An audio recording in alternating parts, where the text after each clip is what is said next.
Luar biasa Pak Ketum PSSI, hari demi hari kabar baik Timnas Indonesia berdatangan. Kali ini Erick Thohir akan umumkan kedatangan Direktur Teknik Timnas Indonesia yang akan bantu Patrick Kluivert untuk bawa Timnas Indonesia lolos ke Piala Dunia 2026. Kira-kira siapakah sosoknya?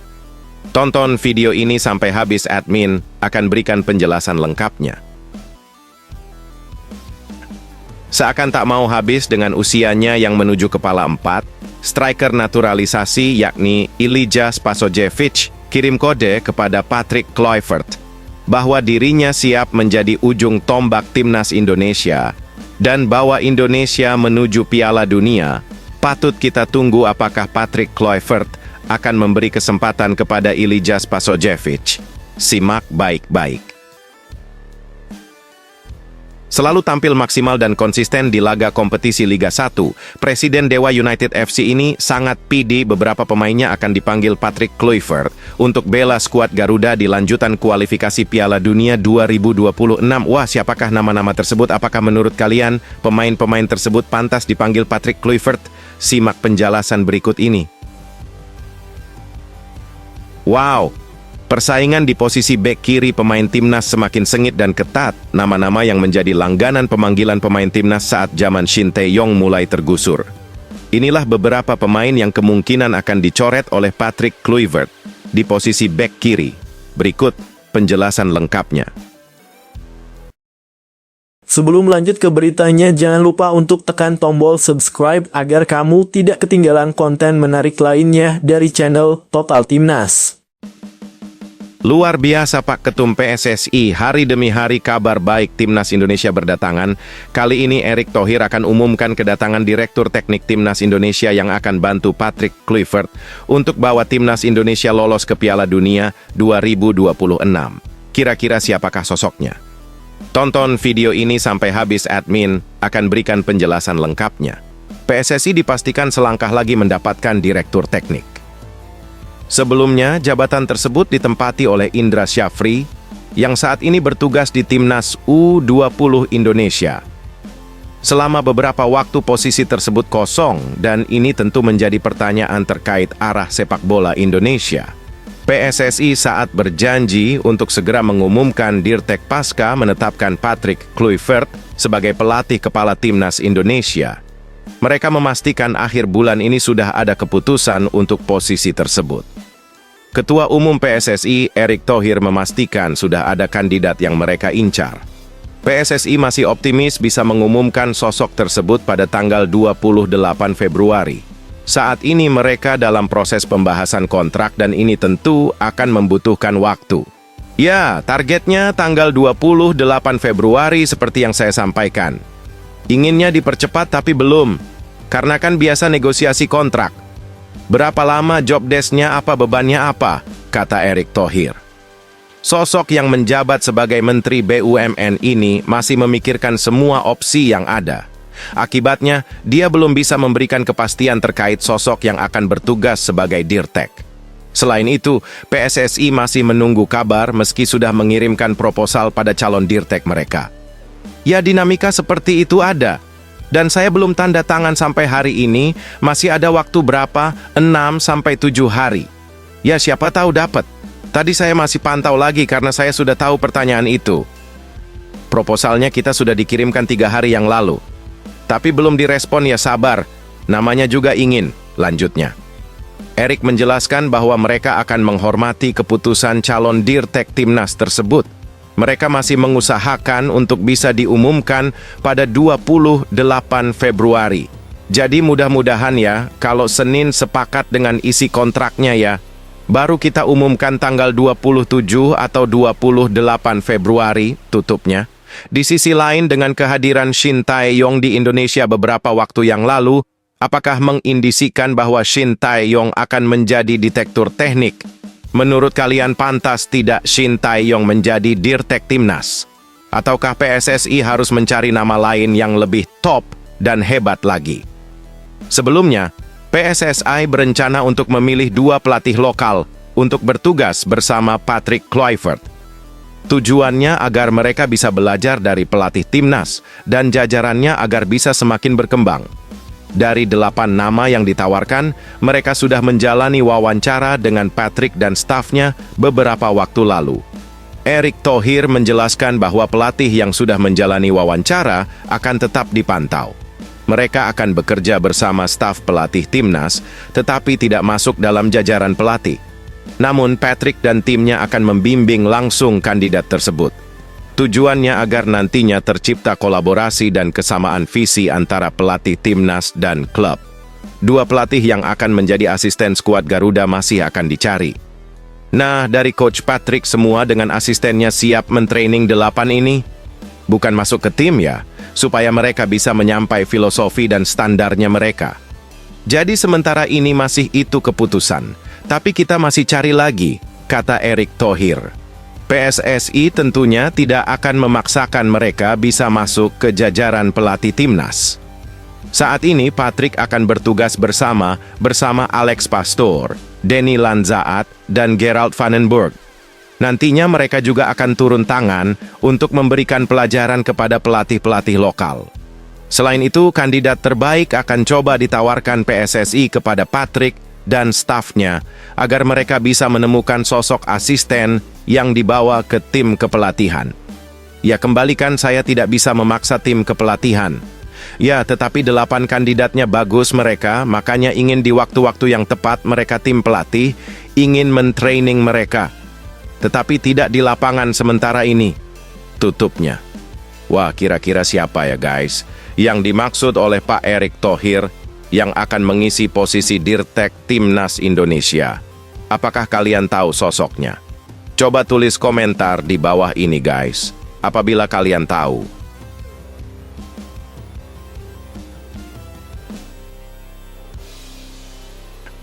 Seakan tak mau habis dengan usianya yang menuju kepala 4, striker naturalisasi yakni Ilija Spasojevic kirim kode kepada Patrick Kluivert bahwa dirinya siap menjadi ujung tombak timnas Indonesia dan bawa Indonesia menuju Piala Dunia. Patut kita tunggu apakah Patrick Kluivert akan memberi kesempatan kepada Ilija Spasojevic. Simak baik-baik. Striker naturalisasi Ilija Spasojevic kirim kode ke pelatih anyar timnas Indonesia, Patrick Kluivert, bahwa dirinya siap membela skuad Garuda apabila dibutuhkan. Pemain yang resmi menjadi warga negara Indonesia WNI pada 2017 ini telah mencatatkan 7 caps dan mencetak 4 gol bersama timnas Indonesia. Terakhir kali Ilija Spasojevic dipanggil ke timnas Indonesia pada Desember 2022. Saat itu dia dipanggil karena timnas Indonesia tengah berjuang di Piala AFF 2022. Namun setelah itu Ilija Spasojevic tak pernah lagi dipanggil oleh Shin Tae-yong hingga akhir jabatan pelatih asal Korea Selatan tersebut. Timnas Indonesia saat ini ditukangi pelatih anyar yakni Patrick Kluivert yang resmi diperkenalkan kepada publik pada 12 Januari lalu. Dengan adanya pelatih baru, tentu para pemain Indonesia memiliki peluang untuk memperkuat skuad Garuda, termasuk striker Bayangkara FC yakni Ilija Spasojevic. Walaupun sudah lama absen dari timnas Indonesia di era Shin Tae-yong, mantan pemain Bali United ini memberikan kode kepada juru taktik asal Belanda tersebut. Pemain berusia 37 tahun itu mengaku siap membela timnas Indonesia apabila dia masih dibutuhkan tim.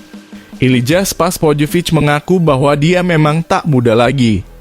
Menurutnya, meski tak lagi muda dan mampu bermain selama 90 menit di kompetisi level tertinggi, dia mengaku bisa membawa perbedaan apabila diturunkan pada 30 atau 20 menit terakhir oleh skuad Garuda. Oleh karena itu, mantan pemain PSM Makassar tersebut siap membela timnas Indonesia apabila dibutuhkan Kluivert. Ya, saya selalu siap, ujar Ilija Spasojevic saat ditemui awak media di Jakarta Minggu 24 Februari 2025. Jadi memang usia saya tidak muda lagi untuk mungkin bermain 90 menit di level tertinggi, ucapnya. Tetapi kalau 20 atau 30 menit terakhir, saya mungkin bisa buat perbedaan. Spaso siap apabila mendapatkan panggilan dalam waktu dekat.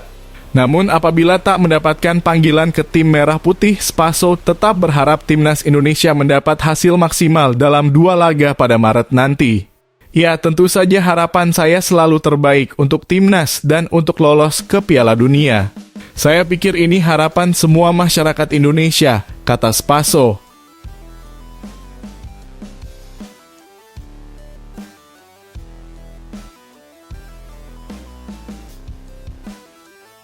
Selalu tampil maksimal dan konsisten di laga kompetisi Liga 1, Presiden Dewa United FC ini sangat pede beberapa pemainnya akan dipanggil Patrick Kluivert untuk bela skuad Garuda di lanjutan kualifikasi Piala Dunia 2026. Wah, siapakah nama-nama tersebut? Apakah menurut kalian pemain-pemain tersebut pantas dipanggil Patrick Kluivert? Simak penjelasan berikut ini. Presiden Dewa United FC, Ardian Satyanegara, optimistis 3 pemainnya akan mendapatkan panggilan timnas Indonesia di era Patrick Kluivert. Mereka adalah Egy Maulana Fikri, Septian Bagaskara, dan Ricky Kambuaya. Sebelumnya Egy dan Kambuaya menjadi langganan membela skuad Garuda. Sementara itu Septian masih terbatas membela tim nasional di kelompok umur. Ardian mengatakan Egy terus menunjukkan kualitasnya bersama skuad Banten Warriors. Sebab pemain itu menjadi penyerang lokal yang cukup subur pada musim ini. Dengan apa yang dia lakukan mencatatkan 10 gol 4 umpan, saya percaya dia masuk, kata Ardian di Tangerang, Minggu 23 Februari 2025.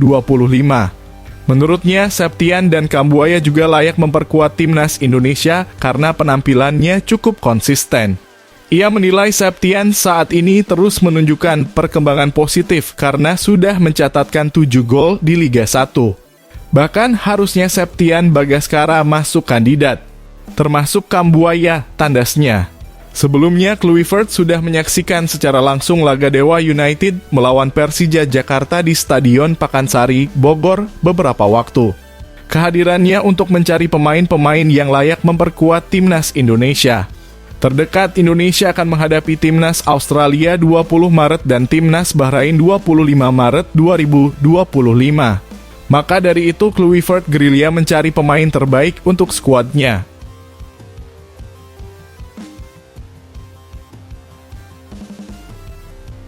Wow, persaingan di posisi bek kiri pemain timnas semakin sengit dan ketat. Nama-nama yang menjadi langganan pemanggilan pemain timnas saat zaman Shin Tae-yong mulai tergusur. Inilah beberapa pemain yang kemungkinan akan dicoret oleh Patrick Kluivert di posisi bek kiri. Berikut penjelasan lengkapnya. Patrick Kluivert coret Pratama Arhan setelah mendapatkan fullback kiri Go Ahead Eagles dan James untuk memperkuat timnas Indonesia. Hati Patrick Kluivert selaku pelatih timnas Indonesia dijamin sedang berbunga-bunga. Sebab ada 3 pemain keturunan tambahan yang diproyeksikan membela timnas Indonesia pada Maret 2025. Mereka ialah Emil Audero penjaga gawang Palermo dan James fullback kiri Go Ahead Eagles dan Joey Pelupesi gelandang Lommel SK. Dari 3 nama di atas munculnya Dean James menjadi pertanyaan. Kenapa PSSI berupaya menaturalisasi Dean James? Bukannya timnas Indonesia telah memiliki banyak pemain berkualitas di posisi fullback kiri? Saat ini ada Calvin Verdonk yang berstatus fullback kiri atau wingback kiri timnas Indonesia. Kemudian disusul Pratama Arhan dan Saina Patinama. Ada juga Nathan Chu Aon yang posisi aslinya sebagai fullback kiri, namun lebih sering dimainkan sebagai gelandang di timnas Indonesia. Satu lagi ada juga Justin Hubner yang beberapa kali dimainkan sang klub Wolverhampton Wanderers U21 sebagai fullback atau wingback kiri. Namun, jika ditelisik lebih dalam jurang kualitas antara Calvin Verdonk dan nama-nama lain teramat jauh. Ketika Calvin Verdonk absen, timnas Indonesia tidak memiliki fullback atau wingback kiri jempolan. Karena itu kehadiran Dean James bagaikan berkah bagi timnas Indonesia. Bahkan jika ukurannya statistik gol dan assist di Eredivisie 2024-2025, catatan Dean James lebih baik ketimbang Calvin Verdonk. Yakni 1 gol dan 2 assist. Calvin Verdonk baru mencetak 1 gol dan 1 assist. Seiring kehadiran Dean James, apakah Pratama Arhan akan menjadi korban alias takkan dipanggil Patrick Kluivert ke timnas Indonesia? Channel Total Timnas memprediksi Pratama Arhan tetap dibawa untuk laga Maret 2025. Hal itu berdasarkan performa Pratama Arhan bersama sang klub musim ini, Bangkok United. Dari 8 pertandingan bersama Bangkok United musim ini, Pratama Arhan telah mencetak 2 assist. Pemain yang berpotensi terpental efek kehadiran dan James adalah Saine Patinama dan Nathan Chuaon. Saine Patinama sama sekali belum mencetak gol maupun assist dalam 16 pertandingan bersama klub Liga 2 Belgia, KAS Open.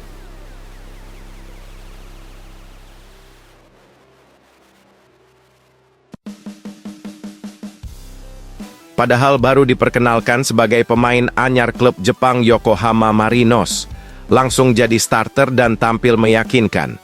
Apakah performanya bisa terus konsisten bersama klub anyarnya tersebut? Dan bagaimana usaha Sandy Walsh agar Patrick Kluivert tertarik untuk memanggilnya ke timnas Indonesia? Simak baik-baik video ini.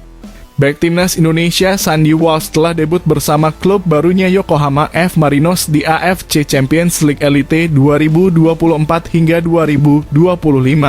Sandy Walsh debut saat melawan Shanghai Port di grup B di SAIC Motor Pudong Arena Rabu 19 Februari 2025.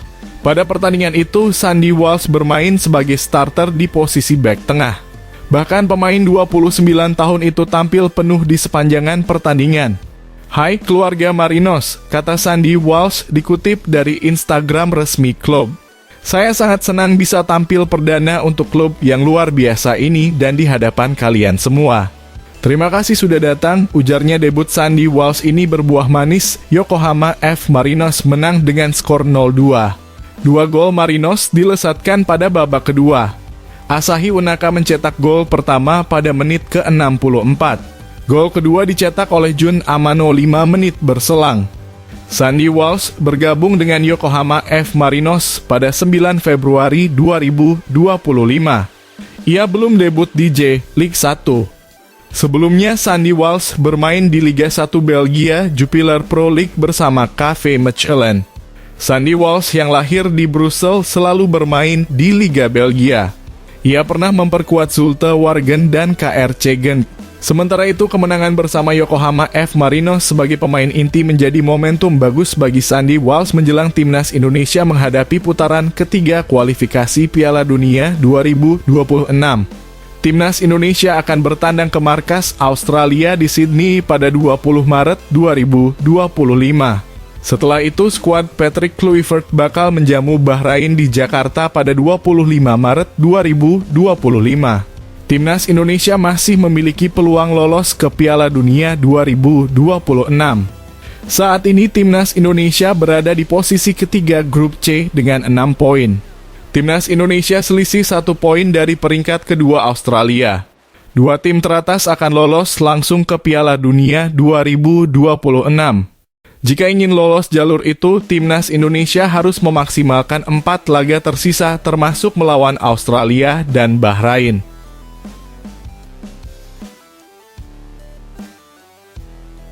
Emil Audero masuk 27 pemain yang dipanggil Patrick Kluivert untuk laga Timnas Indonesia versus Australia dan Bahrain. Ketua Badan Tim Nasional BTN, Sumarji, mengatakan ada 27 pemain yang akan dipanggil pelatih Timnas Indonesia. Patrick Kluivert untuk laga Maret 2025. Rencana kemarin sesuai dengan hasil rapat di catatan saya itu 27 pemain yang akan dipanggil, kata Sumarji di Bogor, Selasa 18 Februari 2025. Ada muka baru yang akan menarik dan itu nanti akan tersampaikan di hari berikutnya, lanjut pria yang juga menjabat sebagai manajer Timnas Indonesia tersebut. Dari pernyataan di atas, Sumarji mengatakan ada wajah baru yang akan menghiasi skuad Timnas Indonesia. Lantas, siapa sosok yang dimaksud? Jika yang dimaksud Sumarji adalah Ole Romeni, semua pencinta sepak bola tanah air tentu sudah tahu. Ole Romeni sudah mengambil sumpah warga negara Indonesia WNI pada Sabtu 8 Februari 2025. Sekarang Ole Romeni tengah menunggu proses perpindahan federasi dari KNVB ke PSSI untuk sah membela Timnas Indonesia. Menurut pengamat sepak bola tanah air, Roni Pangemanan, ada satu sosok pemain keturunan tambahan yang kemungkinan membela Timnas Indonesia pada Maret 2025. Sosok yang dimaksud adalah kiper Palermo, Emil Audero. Menurut Bung Ropan, sapaan akrab Roni Pangemanan, Ketua Umum PSSI Erick Thohir tengah mengupayakan agar Emil Audero tersedia membela timnas Indonesia pada Maret 2025. Kemungkinan dalam waktu dekat, Indonesia ketambahan satu kiper. Kemungkinan itu terjadi pada bulan Maret 2025. Kiper itu adalah Emil Audero, tegas Bung Ropan. Okezon mengutip dari channel YouTube Bung Ropan, Jumat 21 Februari 2025. Sudah ada pembicaraan antara PSSI, yakni Pak Erick Thohir dengan Emil Audero. Pak Erick mengatakan kita doakan bersama, kita maksimalkan segala kemungkinan yang ada, dan menjadi kenyataan Emil Audero membela timnas Indonesia pada bulan Maret. Diusahakan Emil Audero sudah tersedia saat melawan Australia. Lanjut mantan petinggi salah satu media olahraga ini. Jika Emil Audero benar datang, Maarten Paes memiliki pesaing sepadan di posisi penjaga gawang timnas Indonesia. Andai amit-amit Maarten Paes terkena kartu kuning melawan Australia dan absen melawan Bahrain, pencinta sepak bola tanah air tak perlu khawatir karena telah memiliki Emil Audero. Nah, lantas bagaimana guys menurut kalian? Apakah PSSI perlu menambah amunisi baru sektor penjaga gawang untuk pelapis Maarten Paes dengan menaturalisasi Emil Audero? Apakah kalian setuju Emil Audero mengenakan kostum Garuda di dadanya? Ataukah kalian masih sakit hati dengan pernyataan sombong yang pernah dilontarkan ayah Emil Audero kepada timnas Indonesia? Coba guys, tulis pendapat kalian yang sopan dan bijak mengenai itu semua pada kolom komentar di bawah ini ya. Alhamdulillah, ini yang ditunggu-tunggu para pecinta timnas Indonesia. Kabar baik langsung datang dari Pak Ketum PSSI kita, Erick Thohir. Training Center Timnas Indonesia yang berada di IKN sebentar lagi akan tuntas pembangunannya dan siap dipakai untuk latihan Timnas Indonesia. Kedepannya berikut penjelasan lengkapnya. Ketua Umum PSSI Erick Thohir mengabarkan proses pembangunan tahap pertama dari Training Center PSSI di Ibu Kota Nusantara IKN telah rampung. Selanjutnya, Erick Thohir memastikan tahap kedua akan segera berlangsung dan prioritasnya adalah membangun stadion mini untuk Timnas Indonesia. 1. Tahap pertama selesai stadion mini ini, kata Erick, nantinya bisa menampung sekitar 5.000 penonton. Hal ini diungkapkan oleh Erick melalui akun Instagram pribadinya @erichthohir, Jumat 21 Februari 2025. Alhamdulillah, setelah tahap pertama Training Center PSSI di IKN selesai, kita akan melanjutkan ke pembangunan tahap kedua, tulis Erick dikutip dari akun Instagram pribadinya @erichthohir, Sabtu 22 Februari 2025. Prioritas kami pada tahap kedua ini untuk bisa membangun stadion mini di IKN yang berkapasitas 5.000 penonton, sambungnya. 2. Berkat dukungan banyak pihak, Erick pun berterima kasih atas dukungan dari semua pihak, termasuk pemerintah dan FIFA. Mantan pemilik Inter Milan itu mengatakan dukungan semua pihak membuat pembangunan tahap pertama berjalan lancar. Terima kasih untuk kolaborasi dan dukungan semua stakeholder dari FIFA maupun pemerintah yang membuat pembangunan tahap 1 Training Center PSSI di IKN berjalan dengan lancar, ungkapnya. Adapun pembangunan tahap pertama Training Center PSSI di IKN meliputi 3 lapangan bola, yakni lapangan natural dengan rumput zoysia matrula, lapangan O, dan lapangan rumput sintetis. Kemudian ada juga asrama sebanyak 4 bangunan. Nantinya Training Center PSSI itu jelas berguna untuk Timnas Indonesia. Apalagi target utama skuad Garuda kali ini bukanlah Asia Tenggara lagi, melainkan Asia, bahkan dunia.